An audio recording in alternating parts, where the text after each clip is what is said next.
जो योजना चुनाव में गेम चेंजर बनी, क्या उसी से मोहभंग? लाडली बहना में चुनाव से नाम नहीं जोड़े गए हैं। इस माह 1,63,000 महिलाएं बाहर होंगी।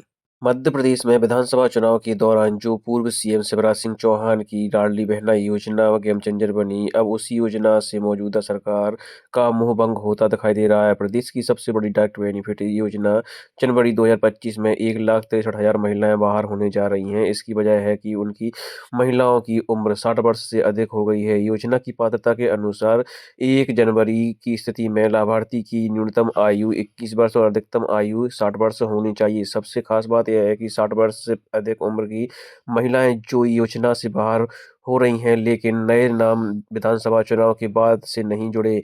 योजना में नए नाम आखिरी बार सितंबर 2023 में जुड़े थे। इसके बाद विधानसभा चुनाव की आचार संहिता लग गई थी। तब से अब तक लाडली बहनों के खाते में साल से राज्य में सरकार 19 किस्तें ट्रांसफर कर चुकी है, लेकिन नए नाम नहीं जोड़े गए हैं।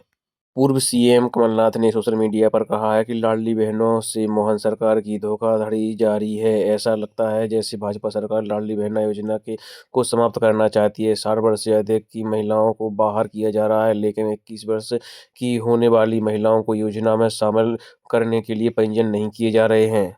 3,000 प्रति माह देने का वादा था, अभी तक वादा पूरा नहीं हुआ है। इस माह सिर्फ 1,26,00,000 महिलाओं को ही लाडली बहना योजना की 1,250 रुपये की किस्त मिल सकेगी। इस माह इससे पहले 11 दिसंबर 2024 को 1,28,00,000 महिलाओं के खाते में सरकार ने 1,572 करोड़ रुपया डाले थे। इस माह 20वीं किस्त जारी की जाएगी। हालांकि चुनाव के दौरान भाजपा ने वादा किया था कि लाडली बहना योजना की किस्त में 3,000 रुपया प्रति माह देंगे।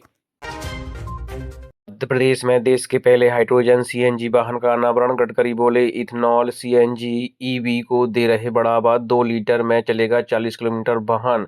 केंद्रीय सड़क परिवहन और राजमार्ग मंत्री नितिन गडकरी ने देश के पहले हाइड्रोजन सीएनजी बाजा व्हीकल का अनावरण किया। उन्होंने कहा है कि हम लगातार इथेनॉल, बायोडीजल, सीएनजी और इलेक्ट्रिकल वाहनों के उपयोग को बढ़ावा देने का काम कर रहे हैं। ये वाहन 2 लीटर में 40 किलोमीटर चलेंगे। इससे प्रदूषण भी नहीं फैलेगा।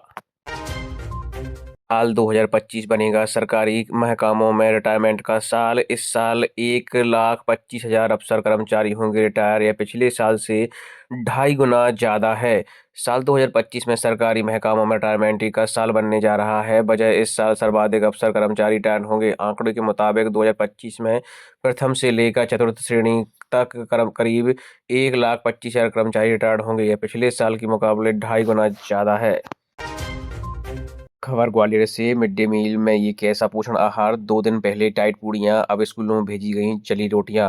स्कूलों में बच्चों को पोषण आहार दिए जाने के लिए पहुंच रहे मिड डे मील में गुरुवार को जली रोटियां सप्लाई की गईं, जिससे खाने में बच्चों का काफ़ी परेशानी हुई है। बच्चों और उनके अभिभावकों ने इसकी शिकायत स्कूल स्टाफ से की है। इसको लेकर स्टाफ ने ठेकेदार को समूह की गलतियां गिनाई।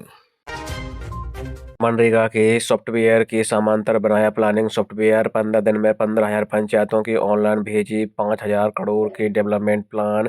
मध्य प्रदेश की सभी 23,250 पंचायतों में राज्य सरकार ने इंटरनेट कनेक्टिविटी करने के साथ लैपटॉप और कंप्यूटर बांट दिए हैं, लेकिन विकास कार्य पुराने ढांचे पर ही चल रहे हैं। लेकिन इस साल राज्य की तरह ही पंचायतों में भी अपने विकास कार्यों का वार्षिक एजेंडा एडवाइजर दी जा रही है।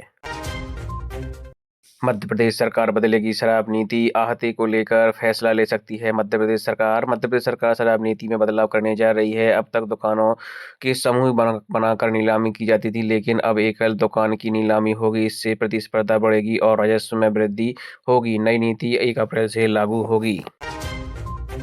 ग्वालियर, चंबल समेत 15 जिलों में बारिश की संभावना। मध्य प्रदेश में कड़ाके की ठंड जारी है। मंडला में न्यूनतम तापमान 3 डिग्री सेल्सियस रिकॉर्ड किया गया। पचमढ़ी में 1.9 डिग्री सेल्सियस दर्ज किया गया।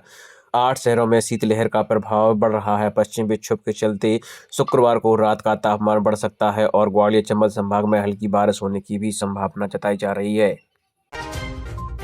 जिन नर्सिंग कॉलेजों में सीबीआई जांच में मिली थी कमियां, उन्हें राहत नहीं।